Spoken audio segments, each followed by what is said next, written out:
নমস্কার বন্ধুরা, কেমন আছো তোমরা সবাই? আশা করি ভালো আছো। আজকে আমি তোমাদের সঙ্গে আরেকটা নতুন রেসিপি ভিডিও নিয়ে এসেছি। আজকে আমি বানাচ্ছি দই পটলের রেসিপি। চলো, তার জন্য আমি পটলগুলোকে কেটে ভালো করে ছুলে মাঝখানে কেটে নিয়েছি।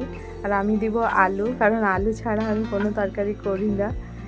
চলো তাই শুরু করা যাক দই পটলের রেসিপি। চলো, প্রথমে কড়াই বসিয়ে নিয়েছি। কড়াইয়ে সরষের তেল দিয়ে দিচ্ছি। সরষের তেলটা গরম হয়ে গেছে। এরপরে পটলগুলোকে ভেজে উঠিয়ে নিব।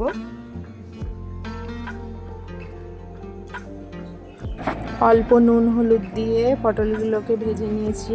পটলগুলো ভাজা হয়ে গেছে, এরপর উঠিয়ে নিব।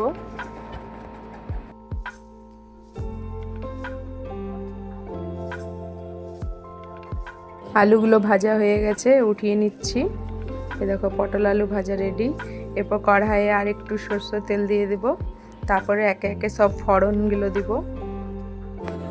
কড়াইয়ে আর একটু সরষের তেল দিয়ে নিচ্ছি।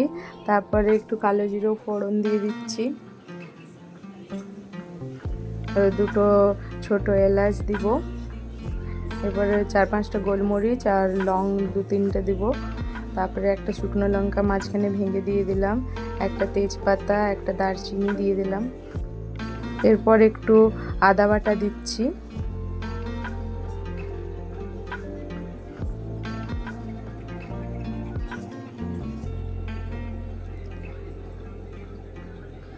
আদা বাটাতে দিয়ে ভালো করে ভাজা হয়ে গেছে। এরপর সব গুঁড়ো মশলা দিচ্ছি। প্রথমেই দিলাম ধনে গুঁড়ো 1.5 চামচ। তারপরে দিচ্ছি শুকনো লঙ্কা গুঁড়ো 1 চামচ মতন দিয়েছি। 1 চামচ হলুদ, আর দিব 1.5 চামচ মতন জিরে গুঁড়ো। এরপর মশলাটাকে ভালো করে ভেজে নিব।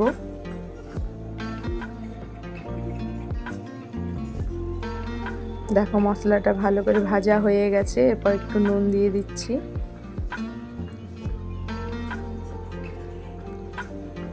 পরিমাণ মতন নুন দিচ্ছি, আর আমি নুন দেব না।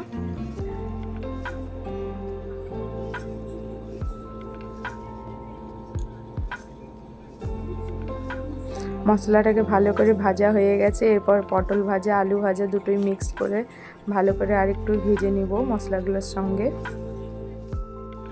ভালো করে ভেজে নিয়ে একটু জল দিয়ে ঢাকিয়ে রেখে দেবো এখন কিছুক্ষণ। আলুগুলো পটলগুলো সিদ্ধ হয়ে যাবে। এই দেখো, জলটা পুরো মাখো মাখো হয়ে গেছে।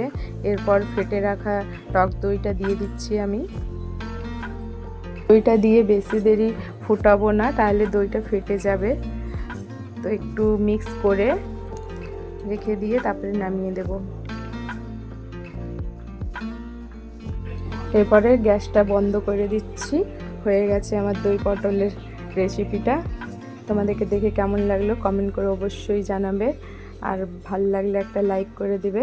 আর যারা যারা আমার চ্যানেলটাকে সাবস্ক্রাইব করোনি এখনও, তারা অবশ্যই চ্যানেলটাকে সাবস্ক্রাইব করে আমার পাশে থাকবে।